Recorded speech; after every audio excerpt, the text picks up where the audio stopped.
Yo, it's the top of the week. Get your popcorn ready podcast with your boy right here, T.O. and my homie Hatch. Let's in the building. Rolling. Yep. We have a great guest today. Yes, sir. Barr of the Minnesota Vikings. 6-year NFL veteran, 4-time Pro Bowler at linebacker for the Minnesota Vikings, and overall good character kid. And he went to Loyola High School where we was working out last summer, T. I had you out there about to pass out when he was trying to run some raggedy slants. Yeah, that's all right. It's so funny. I'm running a lot of raggedy slants, but you be want me to come out there and run them, though.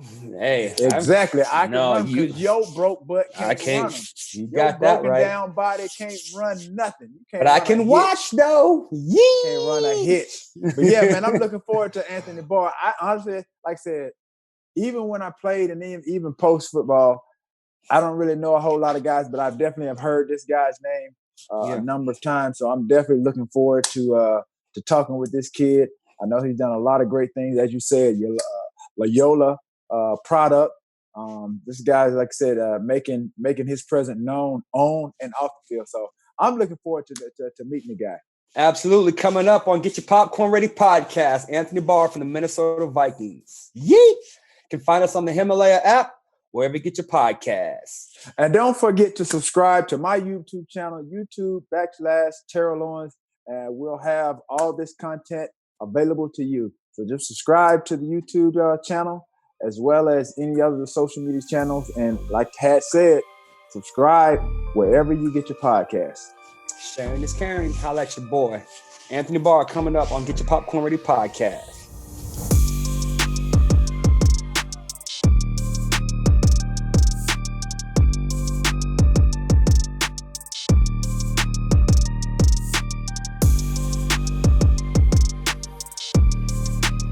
Good. Welcome to Get Your Popcorn Ready podcast. Got a special guest today. Anthony Barr is in the house today. Appreciate you coming on, brother. Yes, sir. No doubt. How we doing? Oh, we good. You know, we just trying to stay safe out here in this quarantine world. We got COVID going on. We got protesting going on.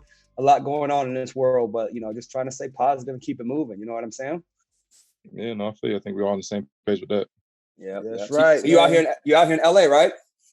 Yeah, I've been here for a while now, longer than longest duration I've been here since my college days. So it's been good though. It's been good to be here, be with the fam, especially during these times, and everybody's been healthy and staying safe for the most part. So I'm blessed. All right. What you been doing for like your workouts and stuff, trying to stay in shape for the season coming up?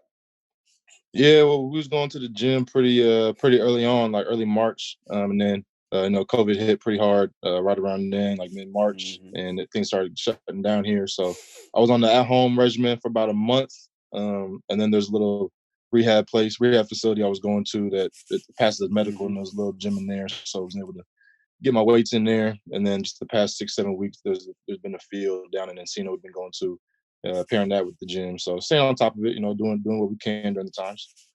Nice. What would you say the tempo of your workouts are? Because everybody, like I said, you kind of think, well, is the season coming, not coming? Do I really have to get ready? Do I get in shape type, or are you going 100 mile an hour right now? No, I'm revving it up a little bit. I'm an old dude now in the league, though, man. This is right. Be my 7th year, so I'm not not going 100 miles per hour like I did, back in the day. You know what I'm saying?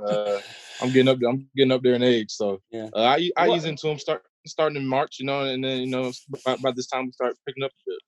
Mm-hmm. You said your seventh year. How old are you, my man? Yeah, I'm 28. 28. Oh, you and Hank, 28. Y'all look the same. Y'all got those big chins. You got the good hair though. You got the hair. It's been a while now. Yeah. I try to, maintain. You know what I mean? It's I can grow it out if need be, but I have no choice right now. I'm sure. I let the top down, let this thing kick back. All that's good. Let that good go. Let that good. Mm-hmm. Yeah. Well, shoot, being 28, one of the veterans in the locker room, how are you taking that? They said getting the younger guys ready for the season. That you got talking to them on the phone. You guys doing Zooms because you're not one of the leaders of the team now. Yeah, it's been a different experience, obviously, this year. Not having OTAs, and I think that's going to hurt some of the younger cats, especially. That's the time for them to get up to speed, kind of understand the culture in the locker room, meet your teammates and meet your coaches and see people face to face. So I haven't seen any of these young dudes. I haven't met any of them in person. I've had the conversations that we had over the virtual meetings we have for about 7-8 weeks. But they seem like good people, and that's a start. I think that's kind of how we draft. We draft kind of character guys first. The athletic parts are obviously important, but we want good people in that locker room, and they seem like they're up to speed with it. I have open line communication. Anybody, give everybody my number. Reach out if you want to chop it up, talk football, just talk life, man. I know there's a lot going on, so just trying to be an ear. I'm more of a listener than a talker anyway, so I think that kind of plays into my favor during this time. Yep. So yes, go ahead, T. You good? Oh yeah. So knowing that you're kind of the elder statesman in your locker room, whether you want to be a leader or not, I think people are going to look up to you as such. Do you think, where does that leadership come from? Do you think, obviously, I think a lot of people that are listening to this podcast, you have have had a number of relatives that have played at the professional level. Is that where some of your leadership has come from, having these guys that have been at the kind of forefront for you, leading and going into the NFL? Sure. No, I think a lot of my leadership comes from my mother and my grandfather. I was raised by a single mom in my grandparents' house. So I seen my grandfather work tireless hours at a young age. My mom was a young mom. She was 19 when she had me. So I grew up kind of with her and some of my aunts and uncles in the house as well. That carries on to high school and to college. I think I had a really good positional coach in college, Jeff Olbrich, who now like an assistant DC over in Atlanta. He played in the league for about 10 years in San Fran. I don't know if y'all cross paths at all. Jeff Olbrich, that name rang a bell when you. Yeah. He thought he was a stud. He thought he was a stud, bro. He goes hard, man. He got me right. He got my mental right in college in terms of what I need to do and how I need to get there, and he really helped me with that. But I think I've always just led by example, really. Like I said, I'm not really a rah, get in your face type, but I'm gonna go out there and do my job and do it the right way. And I carry that on off the field as well. There's a certain way I like to go about my life. I'm a man of morals and principles, and I try to do things the right way for the most part. And I think that can be contagious. You see it done the right way long enough. You're like, okay, this dude obviously he's been there for a while. He knows what he's doing, and it kind of gets everybody on that same page. Yeah. So I come down to, the Vikings training camp pretty much every year. Of course, I see you down there, but, it all starts with Coach Zimmerman. Again, like the character of you guys' team is like the character of, pretty much your head coach. How important you think it is character versus talent in the NFL? Because that's what we try to preach a lot on here, because, again, I'm a small school guy. He's a small school guy. And, people just think, oh, you're 5-star, you go to Alabama, you go straight to the league and play 10 years. It doesn't really work like that. It's got a lot to do with your character, work ethic, more than just your talent. Yeah, I think talent's going to get you there. The character's going to keep you there. I think talent, everybody's got, obviously you have to have some type of talent to make it to the league, make it to college, even high school, right? Like, you got to be able to, run fast, jump high, lift weights at a high level, all that. That's a given, I think. I think everybody can agree on that. But in terms of remaining, you can get 2-3 years in the league pretty easily based off your talent. But and then it comes to character, and you have to be faced with some tough decisions, as you progress through the league. And there's going to be people asking you for all different types of things that people ain't never heard of. All of a sudden your cousin now, and you're gonna have drama with females and drama with all type of things, right? And you're gonna be pulling a whole bunch of different directions. But you got to understand what got you here and why are you here. You're here to work. You're here to play football. You have a job to do. So if you can keep that the main focus, and all the other cars and houses and jewelry and all that flashy stuff, like, that's all fun, man. That comes with the territory, and you earn it. You deserve it. Like, go do those things. But that's not going to keep you in the league. Like, your choker, diamond choker, that's not going to make plays for you, right? Like, you still got to get out there on Sunday and perform. So it's good to look good, and I agree. I like to dress. I like nice things too. But I understand that where the priorities are, and that's with my team. That's with my family, and I keep the main thing the main thing. Yeah. Speaking of talent, speed, and those things that, as you said, it gets you to the league. And obviously the character, it kind of sustained you. But when you think about speed and talent, you played running back, wide receiver, tight end, everything at UCLA. So now you're a linebacker. You've been in the league for what, 7 years now. Talking about, obviously sustaining and obviously talent getting you into the league. Do you think you would be still in the league if you would have stayed at one of those positions, running back, wide receiver, or tight end? And then give me the best position out of those three that you feel like you possess. Skill set. I think no. First of all, I don't think I'll make the league as a receiver or running back. I'm too big to be running back, and I'm not twitchy enough to be a receiver. I think I could pull off tight end though. I think I'm big enough. I'm fast enough. I could, I got a decent hands. I could block. I guess if I had to, I don't really like blocking. But I think if I stuck with tight end, maybe I would have been able to pull it off. But outside linebacker, like 3-4, that was like in college, that was my thing, like being on the edge. And so I really changed position again when I got to the league, like going inside and being like, I'm still considered outside linebacker, but we're in the 4-3 and like we're playing nickel, 67% of the snaps. So I'm really inside there. So I low key feel like I've been playing out of position like for a while. I think my natural like best position on the field would be on the edge, like 80% of the snaps. That's just not the case, and I've been able to make a career out of this position that I'm in. And I've been fortunate to be this far. But I still think I'm kind of playing out of position even this far in my career, which kind of sounds like kind of crazy, but that's just how I feel about it. So what sparked that transition though? I mean, to go from offense to defense, and then obviously you've been very, very successful on the defensive end. What gives you the idea, especially in college, because that's a big transition, especially your sophomore year going into your junior year. That's a big adjustment for any kid, for that matter. Then you're trying to obviously make it to the next level, at the pro level. Yeah, I think it was a couple factors. First of all, we were terrible at UCLA my first 2 years. And I wasn't playing much, so I was labeled a running back or H back or whatever you want to call it.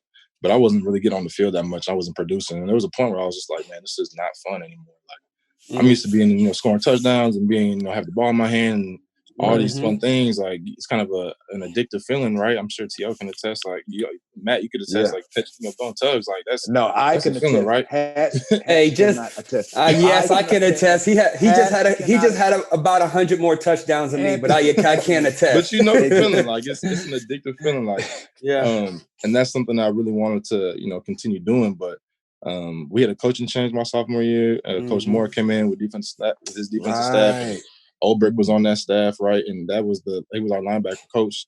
And one of my first days, I think it was in January when Coach Moore was on campus. I was thinking of transferring, like stop playing football, really, because I just wasn't having fun. Like, and when you don't have fun with something, especially for me, like I can't really force myself to do something I don't like. But then we had a conversation. He started talking about defense, and like Coach Moore was so passionate at the time, and same with Ulbrich. Like they were just they just kind of reinstilled that love for me. That was kind of missing, like sparked it up again. And next thing you know, fast forward to week 1, we out there and I'm playing outside linebacker, flying around, making plays. I'm like, man, this is fun again. So it was a combination of like me, having that conversation, and then the coaches like making me feel good about, because they could easily say like, nah, we don't want you to do that. And that would probably like shut me down again. But they were like really open to it, and they were really accepted to the idea. And that was everything I needed to hear. Nice. So I know, like I said, last year I was coaching at Loyola High School, brought T up there. He came into a bunch of games, got to know a bunch of the kids as well. But we also know that you went to Loyola High School. You are the legend at Loyola High School, because they said you were the same size almost playing running back in high school. Like you were 6'2", 6'3", 230, 240. Right. So again, doing that in high school, how that, of course, you're a running back with the ball, but were you like a man amongst boys out there? Like go back to a little bit on your high school career. Man, high school. Honestly, I remember when I first got my freshman year, like Loyola, when I was growing up, was like a big football powerhouse, and that obviously has changed a lot since then. But when I was going, they was winning CIFs, and they were sending people to college and sending people to the league, and like. So when I got there, I was like, man, I don't know if I'm gonna be able to make it. Like I was a young kid and I didn't know any better. And then you get there and you're like, oh man, this is I've been doing this, for 4 or 5 years. Like I could hang with these dudes, and that's how it was freshman year. We were solid. Sophomore year, same, and on through college. Like I didn't play my whole senior year. Actually, I broke my ankle the Right. first game, second game of the year. So like I missed my whole senior season. But junior year, yeah, like I think I had like 20 touchdowns, like 2,000 rushing yards. And I guess I never felt like I was like a man amongst boys, but I just was confident in my abilities. Like I knew what I could do. I didn't feel like nobody was gonna stop me. I was gonna get the rock, and I was gonna go and score. Like, and we had a good team. We had a really good team, but we just fell short. I think there's multiple factors and were involved with that, but and it's kind of been that way for Loyola since. Like we haven't really bounced back and become a program that is that is just like even respectable now. It's kind of scoffed at, when you mention them. And I think a lot of that has to do with they do things by the book there. They're not out recruiting, they're not out getting guys from other schools and prying schools. But at some point, if you want to compete, you got to work. You got to not bend the rules, but you got to do something, right? You got to do what everybody else is doing at least. Yeah. Exactly. So I think it's getting to the point now where maybe they're realizing it and they're starting to be like, all right, now we got to change it up a bit. We could, step away from the traditional. We need, the 4.0 student. Like it's if you want some ballers, you got to find them. They're not always going to be in the classroom. Absolutely. Now you also have a foundation, right, that you do with Loyola High School. Explain that a little bit. So the last 2 years we've had our foundation event there, and the foundation is the Raise the Bar Foundation. We support single parents in their pursuit of education while providing childcare if that's that's the thing that the parent needs. So we started this in 2015, so this will be our 6th year, I guess, which is crazy. Things are flying by. Or no, this will be our 5th year, 15. And it's been cool, man. It's been really rewarding. I think like 95% of the people we've given scholarships to have either graduated or still going strong in their academics. And we're based in Minnesota right now, in Los Angeles, California, I guess, and we're trying to expand that, obviously. But we're still in like the early stages. We're still getting our feet on the ground. This year, the event's going to be a virtual event on the 11th of July. We're going to start publicizing that and try to start promoting that a little bit within the next week or two. So you'll be seeing on social media, follow me on social media, Instagram or Twitter at Anthony Barr. Just look out for that. It's a good cause, and it's been helpful to a lot of people. Got a lot of good feedback, so we're gonna try to ride the momentum that we got with that. Absolutely. Well, we're definitely shout pump that out up, for sure. Pump that up. Speaking of Minnesota, of course, right? We know that's ground zero right now for the George Floyd protests and all these things going on. We know you're at the at the forefront for the Vikings as well as really like the whole city. Kind of explain some of the things you've been doing to kind of help bring light into that situation. So with the Vikings, we have a social justice committee that I'm a part of with about 10 other players, and so we've been trying to just think of ways that we can help not only the city but kind of connect with law enforcement there and kids really in the city. And so I was there 3 weeks ago, and we met with multiple groups. The first group we met with was this group called All Square.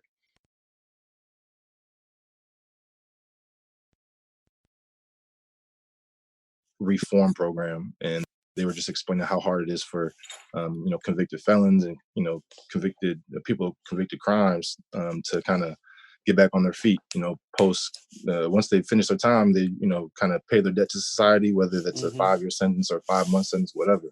That kind of stigma is with you, and it's literally like on every job application, like, have you ever been convicted of a felony, have you ever been convicted of a crime? Like, and usually if you have to say yes, you can't really lie about that, and you're not really getting that job if for the most part if that once they read that. So this program brings in those those ex felons into their building, and they send them on jobs, and they get them jobs, and they have like a kitchen on site that put people to work in the kitchen.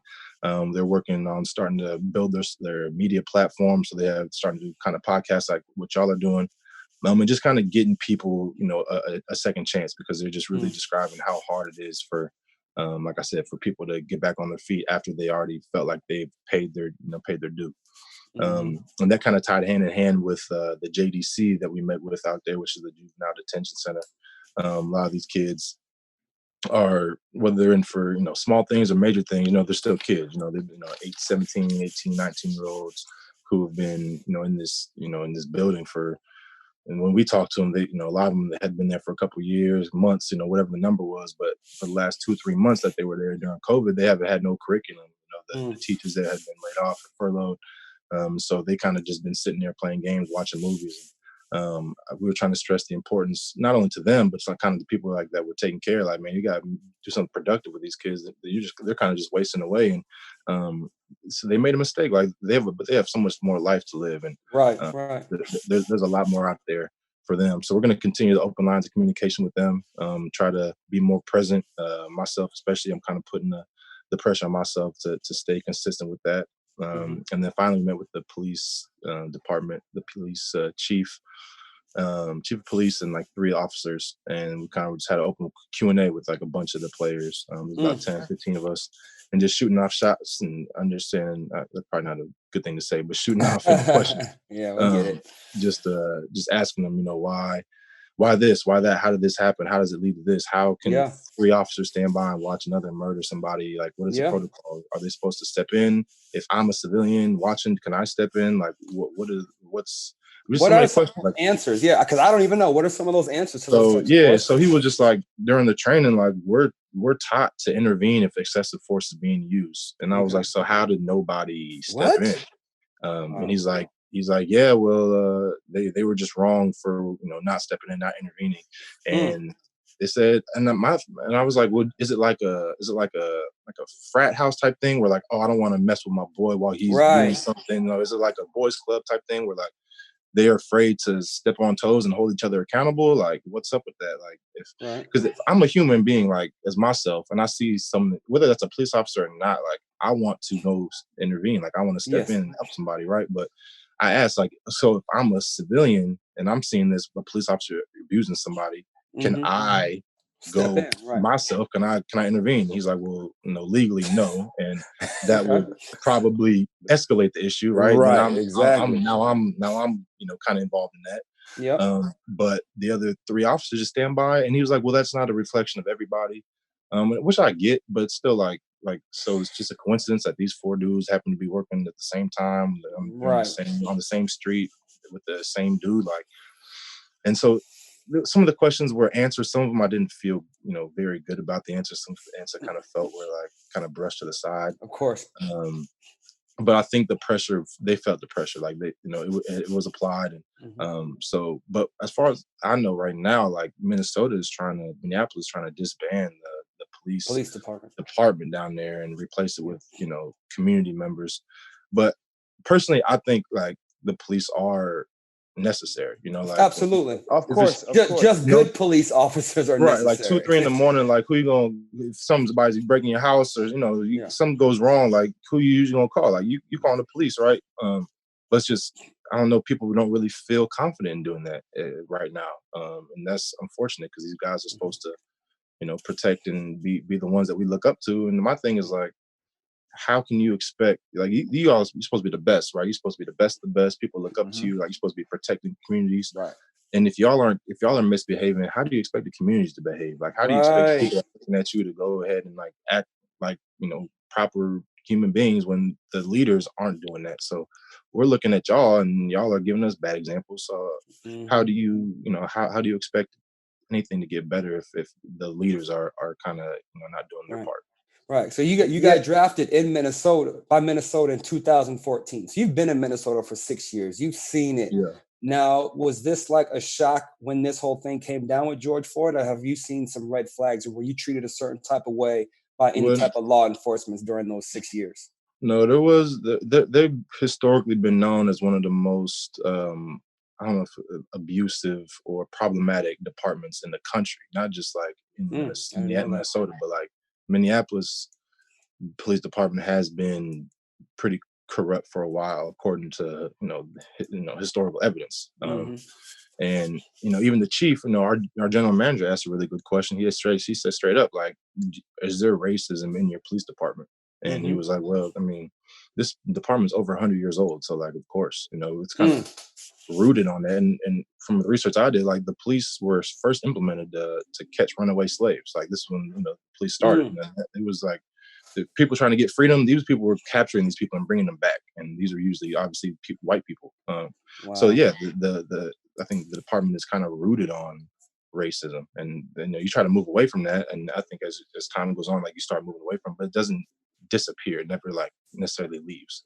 In terms of experience, I had one teammate that I think he won his lawsuit. It was about 2 or 3 years back. He was at a restaurant, sitting outside the restaurant. I think he either just finished or was waiting to go in. And law enforcement approached him and said, "Hey, you can't be here. You can't be standing here." But he's like, "No, I'm a customer. Like I'm not sure. Like I said, I'm not sure if he was coming in or coming or going."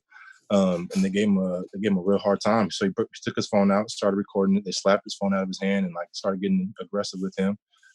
Luckily, he had that on camera. He had witnesses there, and he was able to win his lawsuit. So personally, for me, I have never experienced that in Minnesota.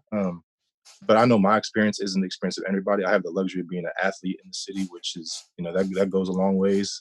Absolutely. With a lot of people, and the common man, the common African, and the common Black man is not going to get that same respect that I get because I name drop my employer. You know what I'm saying? Like I have that like I said, that luxury. So I know some teammates that have had some tough experiences, but personally, I haven't had that. Yeah, again, from Minnesota. So, and you also grew up in Los Angeles. So there's a lot of that in Los Angeles as well. But yeah, I didn't even know, like I said, the race going back 100 years in Minnesota and them, like I said, chasing down slaves 100 years ago. Well, that wasn't just in Minnesota. That's how the police department was formed. Right. Right. So yeah, I'd be shocked. And yeah, like of course, 100 years later, it's still going on because there's people in there that think. 100 years it sounds like a long time, but bro, that's not that long ago. You know what I'm saying? Right. Like, you think 100 years? That's 1920. Like that's really not. We're not too far removed from that. True. Yeah. That's crazy. So man, I mean, this meeting that you guys had, you said it was 10 to 15 of you guys going into that. I mean, what were your feelings going into that meeting? Because I know for me, I probably, like I said, there would be a lot of anxiety. I'm sure there would be a lot of probably anger or whatever. Obviously, there are some questions. Obviously, you guys ask, and as you mentioned, obviously didn't get the answers that you wanted. But going into that, understanding, like now we're probably maybe a little over a month after this death. Can you just give me a sense of the feeling in the room? Because I'm sure they probably had some anxiety, meeting and talking and discussing with you guys as I'm sure you guys were as well. What was kind of like the mood? Can you just kind of describe it for us? I mean, for me, man, it was kind of like going to a game. Like I had to prepare for it. I had to kind of do my studying up. I had to gather my information, and then when it was time to get, the lights were on, it was time to, fire some questions out and try to have a productive conversation. And it wasn't like a motherfuck situation where I'm just, grilling them and being like, blah, blah, this, that, and the other. We had to have some dialogue and conversation. Dialogue. It was founded on like a base of respect. Like it wasn't, we understood like, okay, they're part of the force that were the cause of this murder, but these weren't the guys that did it. So it's not like our feelings of disdain and upset wasn't like pointed necessarily at those guys, but they had to be accountable for the rest of those people. Like one of my players misses a tackle and the dude score, like still counts against our points per game against the whole defense. You know what I'm saying? So like one dude kind of maybe doesn't represent everybody, but everybody's gonna feel those repercussions of somebody messing up.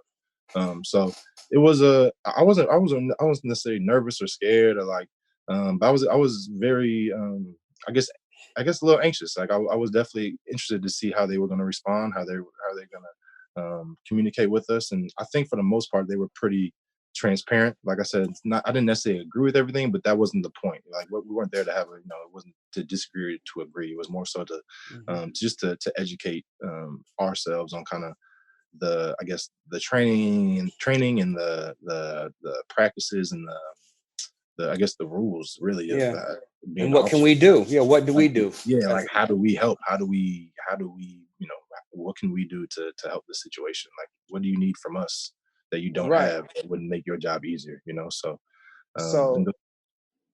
so Alex King or whatever, he's one of the 4 officers that were holding George Floyd down. And I've done a little bit of research on him, and I've come to understand that part of he had only been on force for like this particular group of guys. He had only been there from like about 3 or 4 days. Right. And so come to find out that he joined the police force because he's witnessed, something like this, I think, to a family member or somebody in his family, to police brutality. And part of his reasoning for joining the police force was to prevent the very thing that he was a part of. Right. So yeah, that's for crazy, me, man. Exactly. So for me, like I said, it's kind of hard to kind of understand the very thing that he tried to join the force to prevent, then he becomes a part of. Yeah. And so I'm trying to figure out. Well, I think. I want to. Yeah, go ahead. Yeah, it's just like with any, it's different until you get a position of power, right? Like anytime, and it's all good. Like until you get like put in the heat of the moment, and now you're an enforcer. And I feel like historically, every leader, every like community leader, it doesn't matter if you're the best person on earth or like a bad person. People abuse that authority. People like historically are gonna find a way to do it, whether they realize it or not. Like you're gonna find a way to abuse that power. And I'm not saying that's what officers do, but I think they kind of get caught up in the moment. They got the gun, they got the badge, they kind of feel like, I'm a badass dude, blah blah blah. I'm here to protect and serve, but don't try me either. Don't question me. But that doesn't make you're not almighty when that situation. Like, you can be wrong too. You can still learn. Like you can still grow. Like just because of your situation, like that shouldn't force you into. And the other thing I was saying was like, non-compliance shouldn't equal death. Like even Absolutely. I understand like complying is the best way to prevent things, but even you see people that are complying, they're still getting tossed around and beat up and shot and killed, right? So it's like, but like, even if I'm not do? complying, like that shouldn't trigger, okay, he's not complying, I'm gonna kill him. Like that doesn't make sense. How does that the first thing you think of? Like there's got to be some steps in between there, a whole lot of steps in between there before that's the result to that. Right. And I think that's kind of what I'm angry about. Like I said, it's like, because we can't handle it the right way. Whatever we do, if we say, what am I getting arrested for? We're being a smart ass. If we don't say nothing, oh, you one of those quiet. It's like, whatever we do, if that person, if that, that one particular cop wants to be racist, wants to be an a-hole, wants to do, that's his day of being that dude, then we're going down. No, I agree. That's why it's kind of scary, bro, because you never know. And I shouldn't feel the type of way when I see the lights behind me. Like I should be like, oh, this is cool, but that strikes fear. Like my stomach goes, my heart goes in my stomach, and I'm like, oh shit, like I thought I just went on a roller coaster. I don't feel great. Yeah. And and I know that's the feeling for many Black males, man. I know that's got to be a feeling that y'all experience as well. Yeah, and I think with the guy Alex King, he comes from a racially diverse family. He has a couple of sisters. His mom is white. His dad is from Nigeria, and I find it so interesting that his sister, they're even, I think if they haven't done it already, they're changing their last name not to be associated with him. And with the protests, again, they've been out protesting against him as well. And then I just found out too that this guy, again, he's out on bond. He's out on bond as well, and he's run into some issues where, again, obviously, rightfully so, people have confronted him about this, that, and the other. So, me personally, I don't even know how he would even have the guts to be out in public, especially with everything that is transpired. So, that's real. I think like people might not think they're racist, but I think society and just like the culture we live in, there's so many like movies or like shows, like the show Cops. Like you've seen Black people get arrested all the time on that show, predominantly, right? So like in your head as a young kid, like whether you're Black or white or Hispanic or Asian, like whatever, you're seeing Black men get arrested all the time. So they're teaching you without teaching you that, like, Absolutely. oh, these guys are bad. You know, like these guys are dangerous. So like that carries on through your life. As you get older, you're gonna have that feeling. You see someone like walk by you, you're gonna lock your door. You're gonna walk to the side of the street. When we're no different, man. We just look a little different. That's it. We're no different as people. We want the same things in life. We want to be happy, successful, have a family, all these things. But I think society teaches us and molds us from a young age, like how to treat certain type of people. Mm-hmm. And that's an issue, especially with athletes. It's like we talked about this a couple weeks ago as well. Being an athlete, you're going to have a lot of people at your fingertips saying, I support you, I love you, you're my boy, you're the best.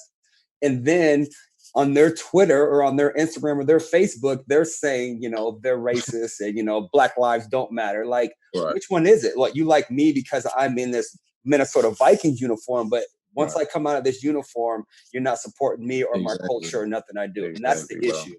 Exactly.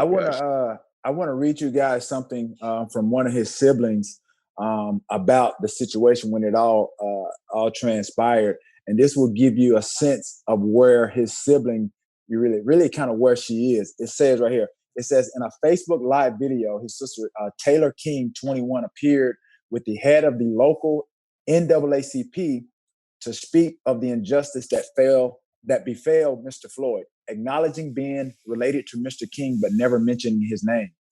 Mr. King's sister, Radiance, posted a video of Mr. Floyd's final minutes on Facebook.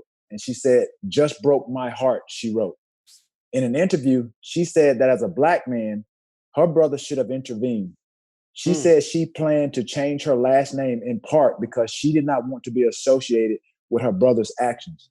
She says, quote, I do not care if it was his third day at work or not, quote, she said. He knows right from wrong. Yeah. And that's what we're saying. It's like, because to me, it's humanity. How do you treat another human like that? Yeah. You know, and like that's the going back to. It don't make sense to me, man. Don't add up. Like, no. I don't know. That's why, you know, I think, like with police officers, I think some of it is, you know, they deal with a lot of trauma. Like they see a lot of things, like just like war veterans, like they go, and I'm not excusing anything they're doing, but like I think they need psychological practices in the department, like mandatory sessions where they talk about it or not. Like they need to have psych training. They need to have more than just the department, the typical training they do, whatever they're doing, you know, and that needs to be ramped up. And I was also talking to my uncle about like he's an officer, you know, defunding the police and first dismantling, and you know, he was saying like the funding really, you know, in my understanding, it's more as just allocating the funds into other areas instead of just, you know, going into one, funneling it to one, you know, part of the department. You kind of open it up a little more, so now they have a little more resources for like social workers. Like officers don't need to be responding to like social calls that social workers should be responding to, you know, right. With a lot of like people that, whether they're like the drug problems, like drug addicts, the officers don't want to deal with those things, and they're just gonna pick them up, put them in the car, and take them to the station. Like these people need help. Like these people need mental help, and you need social. Right, the other facilities, that's not an area for the police. Yeah, don't throw this dude in prison, you know, unless he's distributing, and you know, obviously that's different. But as users need help. They need people to help them pass his addiction. And I think that's a whole nother issue. Like that's just, and then most of the people are Black people, like in prison. You know, it's crazy. Yeah. So with that being said, you know, trying to switch gears a little bit. Obviously, everything that we're dealing with now as a country, especially dealing with racism, you know, this was sparked by the kneeling, the protest of Colin Kaepernick. You know, and obviously it fell on deaf ears 4 years ago. What do you think about now? Obviously, you were part of this group of guys that rallied and put out this video. You know, that Black Lives Matter.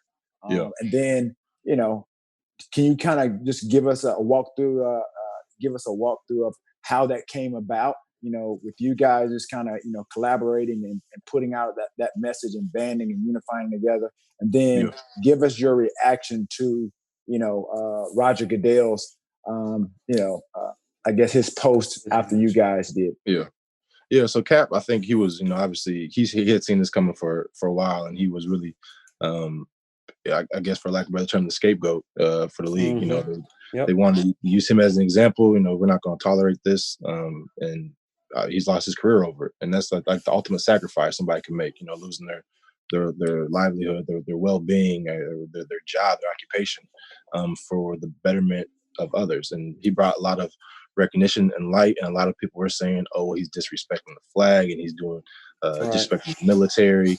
When he was very clear with his purpose as to what he was doing and what he was doing it for, but nobody wanted to hear it then. And people kept twisting it and using the different narrative to kind of fit their agenda. Like, okay, well, he's even the president, tweeting out like, "I'm not watching football anymore." They're going to, and so that's like, it's taken away from the point and the message. And so I think you'll be seeing a lot of kneeling this year if there's a football season. I think across all sports, you'll see a lot of that during national anthems being played.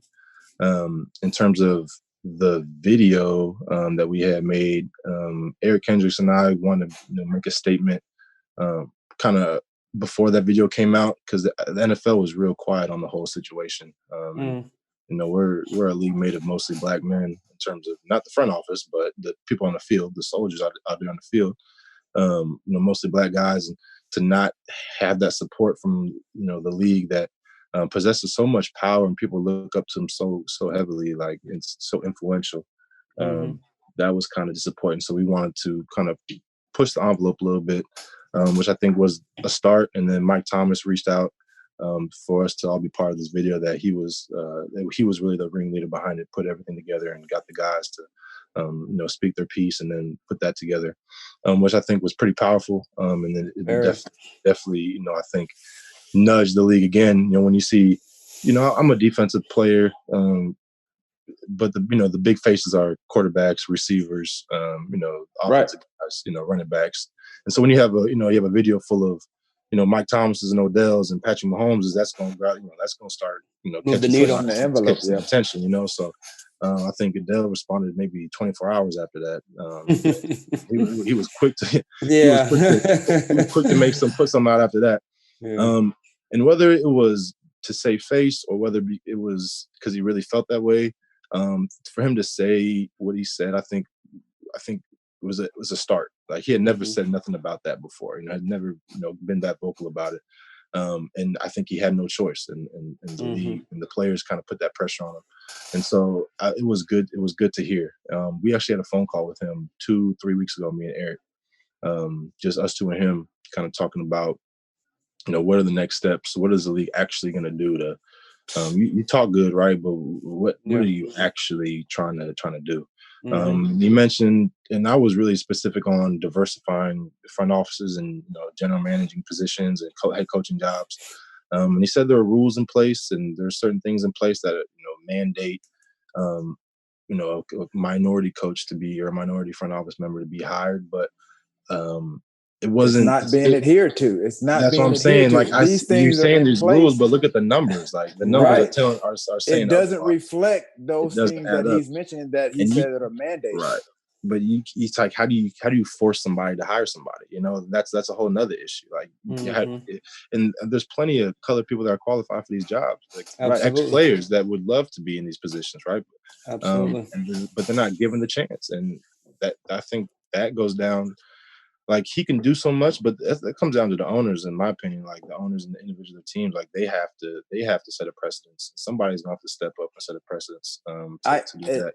And speaking of, when you say somebody has to set a precedent, you just mentioned, it's Roger Goodell is he's part of that equation, but I don't really honestly, I don't think he's going to be the one to move that needle. When you say somebody, that's honestly me listening to you. That somebody is just what you said. The 70+% of guys that make up the NFL, and that's you black players. You guys have to make that happen, because if you're waiting for a Roger Goodell to do it, no, he's going to get on that phone call and give you the song and dance, the typical, these rules are in place, blah, blah, blah, blah. He's just going to give you the run of the mill. Nothing's going to happen.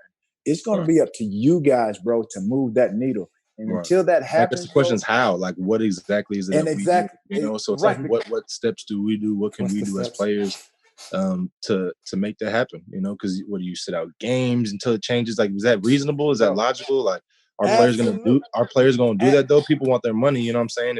So that's right. a whole, But just as you said, just as Colin Kaepernick made a sacrifice, you guys, the people like yourself, you're a black guy, you're a black player, you are in a position of power, you have a voice. Just like you, remember this, just like you guys made a stance with your video, and you said less than 24 hours or 24 hours, Roger Goodell came out with a statement.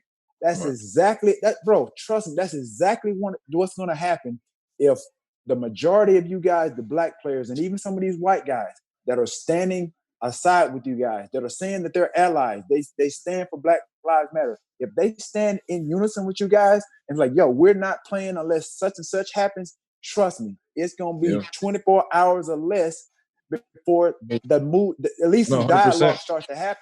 100%. I don't think we're unified enough as a players association. Right. Yeah, that's what has to happen.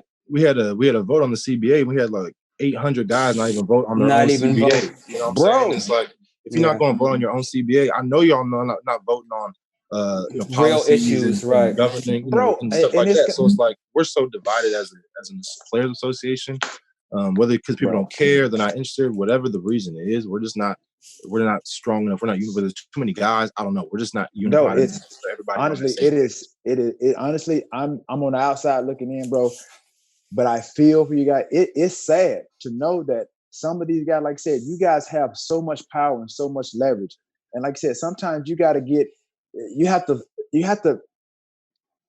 foreshadow. You got to kind of see beyond. You got to be a visionary. You got to see beyond where you are right now. And again, just as you said, you guys got to be able to be willing to sacrifice just a little bit to get justice, especially in a situation like this. 100%. Justice, and then even on top of that, even with you guys is, like you said, the CBA, like what 800 something guys didn't vote on it. Just when you talk about the contracts that you guys have that are not guaranteed, there's not so many players that are going to be fortunate to be Anthony Barrs, Odell Beckham Jr. or the top high end, positions. But I try to explain that to a lot of the young cats on the team. Like, this is a serious moment for y'all, because I'm on the back half of my career. Y'all are just starting. Like, this is what y'all gonna be dealing with this for your whole career. And all they can see was a couple extra dollars that they're gonna make early on, and this little dollar sign. Pennies. And I'm like, that's what I'm trying to explain to people, but they don't understand. Especially when you're a young dude, you haven't seen any money like that before. Those are big numbers to you. So they the league will use that against the younger dudes because they know that they're not really thinking in that mind space. And instead of giving us lifetime, healthcare, which would be, way more beneficial than $100,000 up front. Guys don't see that. They're not worried. They're not worried about that, bro. They're not. They don't see that. It's hard to get everybody on the same page. You're talking about 1,800 players. It's hard to get 1,800, let alone 500 on the same page. Bro, it's not that hard with technology, bro. It's not that hard. Everybody can group text. Bro, you can talk about it, but to get that person to buy in, to change that person. It was tough, Tio, bro. I'll tell you, we were doing this with our team. It was tough to get everybody on. I had a tough time connecting with dudes, like whether they didn't answer my call, they didn't text back, whether they did text back, and it was just like a very vague response. Like, it was just people had other things going on. They're worried about other things, and it's like, this is your life, though. This should be important to you. It should be up there for you. And they just didn't. I don't think took it as serious as it was, and we're stuck with this deal that we got for the CBA for another 11 plus years. Yeah, but I commend you for trying, though. Like I said, as long as you keep doing your part, you keep leading. Like I said, I commend you. That's all you can do. I think one good thing that came, a couple good things came from the conversation with Goodell, and I think he was sincere on a couple fronts, especially with the importance of voting and registering, getting guys to register to vote, and that was like one of the main topics. Because, like I said, if guys aren't voting on their own CBA, which is affecting them on a very personal level, I know guys are not registered, and I know the guys aren't voting on larger policies and larger people in office. Right. And so it was a suggestion that, because every summer during training camp we have a mandated set of meetings, whether that meeting is for on how to behave in the workplace. We have a sexual assault meeting, sexual abuse meeting. We have, what else? Like the new rule meeting that's every year. it was like, why don't we have, it takes 30 minutes to an hour, have a mandatory meeting in which you teach guys how to register to vote and have them do it right there. It's very simple and very easy to do. You're not telling who to vote for, where to check the box, but just registering, exercise your right that we were not afforded for so long. It's a very important thing, and I think he got that, and I think that's going to start being implemented in the years to come, which I think will be very important. And hopefully the importance of that will lead to guys understand the importance of voting on the CBA and whenever that comes in 10 years. Who's the player rep for your team? This year it was Stephen Weatherly, but he's no longer on the team. He's in Carolina now. Right. So I was just thinking about an idea, obviously, like you said, to try to get everybody on the same page. Yeah. Obviously, like I said, this would be something, I guess, food for thought. Like, again, I think to try to at least get everybody on the same page to really address some of these issues as far as trying to, get everybody on the same page as far as understanding, what it takes to get what you want, especially you players of color. I think you should probably maybe just try the idea, just getting, contacting all the player reps. And just as you said, call sort of like a players only type of meeting, people that want to really make a change and really fight for what you guys want. Have those meetings, like you said, 30, 40 minutes after practice or whatever, and then connect the dots from there. The thing that hurt us was the CBA was supposed to be voted on in the off season when guys aren't at the facility. They moved it up. Yeah. So you can't get everybody in the same place, and we didn't have OTA, so we couldn't get everybody in the same place at the same time. And you can get 20, 30 guys, but that's still, you still have the guys on the team that still aren't part of that, and their vote matters and their vote counts. And I know, talking with our player rep, they were down in Florida meeting with all the other player reps of the team, so it was like 64 guys. And he said it was deliberations were crazy. Like, there were all type of, people were on both sides of the fence. And that was just 64 guys. Now you multiply that by, however many to get 20. To the 2,000 guys. It's like, we're at a disadvantage because I think if we would have been able to get all of our guys into our meeting room and sit down for, like you said, 20, 30, 40 minutes, whether that's just in one day or 2 days or a period of a week, you can really start getting the guys and educating these guys on what's going on and what they, what this CBA really means. But they're just hearing things, whether it's from their agent, and their agent's working for the league, right? So their agents, they don't. And really that was my other thing too. Is like, and then the media's pushing out. The media works for the league, so the media's pushing out. Oh, this is a great deal. Take it. And so they're reading all these things, but they're not really educating or reading the actual text that's involved in this, and that's where it gets lost. And it's an easy thing to do to just check yes or check no instead of just knowing why you're doing that. Mm-hmm.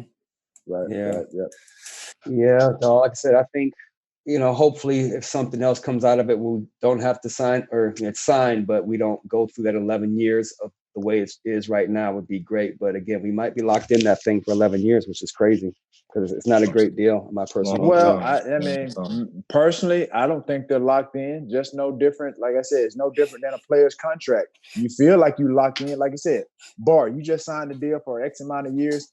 The Vikings can cut you next week if they want to. Absolutely. You know what I mean? Exactly. Right. So and again, move on. Right. Good. So I don't believe in that. You guys signed a deal that. Well, the mentality of the players, they think that they're locked in. You're not necessarily locked in. You're only locked in because, like you said, you feel like they got you thinking you're locked in. Yeah. But you guys can move the needle. Absolutely. Change that. It can be revised if need be. All you guys got to do, like I said, get together. So I think, like I said, obviously, like I said, take that idea to some guys. Like I said, obviously, once the season starts, you guys are able to kind of get back in the same building and be able to have that, that meeting with a bunch of the guys, independently of any coaches or what have you, to address some of these issues. So, like I said, this problem is not going anywhere, bro. And I think guys that really feel like, Black Lives Matter, and this is, like I said, this is something that's obviously it's at the forefront of this country that really means something to them. Then they will attend those meetings. Yeah, no, absolutely, no, you're absolutely right, and I definitely will. Like I said, continue to put the pressure on myself to keep that thing fluid and hopefully get guys on the same page at the very least. Whether you agree or disagree, as long as you understand, as long as you're educated about it, I don't care if you how you vote, but don't just vote off of popularity or what you read, like, or what you see the guys doing. Do it off of what you know. Yeah. Do you think there's something more needed? Because as of right now, they said once the season starts, bro, it's expected. It's not going to be surprising to me to see a bunch of guys kneel, and then the media is going to be all over it like it's some great thing. So for me, I'm like, what's going to be more than a kneel? Because again, Colin Kaepernick did that 4 years ago. Now you got all these coaches. You're still having the same problems, though. Right. Yeah, you got all these white coaches, players coming out of woodworks. Oh, yeah, now I'm a kneel. Oh, yeah, I'm going to kneel now. But where was that bravado 4 years ago? Why you couldn't push that needle 4 years ago? So I think guys was a little more scared. I think they were scared. They were nervous. You know what I'm saying? They were. Right. Oh, I don't want to upset nobody. But at a certain point, you gotta be like, nah, forget that. Like I'm doing exactly. I'm doing the right thing, and I do what I know is right. And the consequences are cool. Like, but as long as I know I did the right thing. Like I'm not worried about the consequences. So I think the kneeling is great because it brings attention to the issue, and you could talk about it. But then there has to be action, and that's where our focus is. I think with the Vikings, like we're actually trying to be proactive and be in the community and talk with these programs and try to mend these relationships and try to just educate ourselves on what's going on in the community. And so I think I'm sure other teams are doing it too, but I know especially with our owners, like we have really proactive owners in the Will family. Yeah, the Will family. They're very generous and they're very thoughtful and they're very they've been very helpful for us. You know, they're not trying to suppress our voice. They're trying to urge us to use our platform and continue speaking out and whatever we need. I've had multiple conversations with the owners and they're like, whatever y'all need, just please continue doing what you're doing. We're proud. We're going to continue to support it. And that I'm not sure every team, all the players can feel that way on whatever team they are. I'm not sure every owner's, giving that support to their players. Yeah, shout out to the Will family because they definitely, support their players. And you're right. Out of 32 teams, I would say maybe 5 to 10 owners are like that. You hear a lot of players like, I have never talked to the owner. Exactly. Our guys are out there and they're in there with us and they're very active in the community. So I'm just blessed to be with this organization because they have been so proactive and vocal about everything that's been going on. Cool. Well, yeah, ladies and gentlemen, Anthony Barr on Getcha Popcorn Ready podcast. Man, I appreciate you coming on, brother. Like I said, it's you keep doing your thing. You keep leading. I commend you on everything you're doing. Just stay strong, stay healthy out there, man. We appreciate you.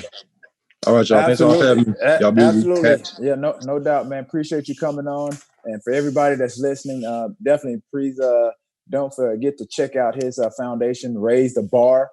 It acts as a nonprofit to help out single parents get post-secondary education. So definitely want to commend you for all your philanthropic work as well as the things that you're doing on the field. Yes, sir. My man. Thanks y'all for having me. All right, man. No doubt, boy. Peace. All right, bro. Brother.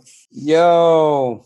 So again, I commend him on being a leader on the team. Like it's hard. People don't understand how hard it is to just be a leader amongst other men.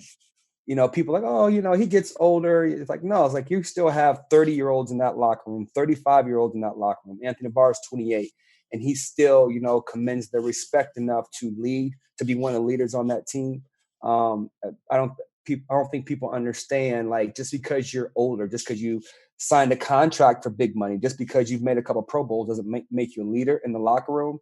And I think he showed us why he's one of those leaders on the team. Yeah, absolutely. I mean, there's a number of factors that goes into being a leader, really establishing a leadership in a locker room, especially amongst almost 75 guys. When you think about the responsibility and then the accountability of a guy, that factors into really kind of how your team operates. And so you got a lot of young guys, and there's a lot of older guys too. Being put into that leadership role, you're going to have a lot of guys looking up to you. So definitely, I commend him again, what he's doing on the field and off the field, because that leadership, obviously, it permeates throughout whatever he's doing.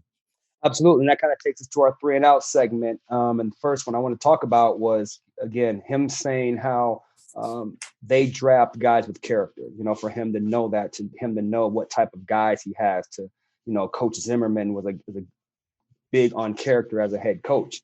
And for him knowing what type of guys are coming into that community and into that organization, and him being a leader of those men, kind of speaks volumes of what he's installing in these kids when they do get into that organization. Yeah, absolutely. And I think number two, I think what really struck me is that he took it upon himself. Obviously, he's like I said, he was in the lion's den. Speaking of Minnesota, I mean, he's right there in the heart of where George Floyd literally took his last breath. And to be able to have, again, the mental, I guess, strength, willpower, even just to reach out to the Minnesota law enforcement, the police department, to ask some of those difficult questions. I think this was something that I guess he and some of his teammates, and I think even the organization organized to where they needed some answers. They want to be able to make Minnesota a better community, because right now there's a big target on the state of Minnesota, the police department in itself, and to obviously, like I said, to have a meeting with the chief of police, and then piggyback that also with the commissioner of the National Football League in Roger Goodell. So hopefully something became of those two meetings. But from what I heard, like I said, there was a lot of unanswered questions that were being asked in that room. Right. And thirdly, again, to piggyback off of that, is his conversations with the ownership of the Minnesota Vikings, right? Like I said, shout out to the Wilf family for really having the players back, because as you know, especially in this climate, how important it is for us to want to do something in our community, want to do something with our team. And then the owner's like, yo, I got your back. And for them to have multiple conversations, it's, because as you know, I guarantee down in Dallas, those players are not having multiple conversations with Jerry Jones. And I guarantee there's a kid, a couple players for sure that are trying to get a hold of him. And what does this mean? And what does it mean for my career? What's it mean for my community? What does it mean for my family? And when you can't get those questions answered, that's when frustration comes in. So again, the Wolf family having the players back, having all the Minnesota Vikings players backs in this, climate speaks volumes, in my opinion. Yeah, absolutely. I know they're one of maybe a couple or a few owners that have come out and spoken. And I think that's on every sports platform. When you think of, Major League Basketball, the NBA, soccer, all these other organizations. But yeah, I think that's very admirable of those owners. When you speak of the Wilfs, to kind of echo really the sentiments of the players, what's going on in this country as far as, Black Lives Matter, educating the ones that are, that need educating on racism. And I think that efforts, especially them going into their own pockets, not their organization's pocket, not, doing anything on behalf of the, I think that the Vikings organization, this is them personally being vested in what's going on in this country. I think is very, very admirable. Absolutely. So yeah, we appreciate Anthony Barr for coming on the show on Getcha Popcorn Ready podcast. 4-time Pro Bowler, 6-year NFL veteran, linebacker, Anthony Barr. Appreciate you, brother. Peace. Get your popcorn ready. So subscribe on the Himalaya app or wherever you get your podcasts. And be sure to subscribe to my YouTube channel where you can see video, any other content associated with Get Your Popcorn Ready podcast. Go to youtube.com/Terrell Owens. Yeet.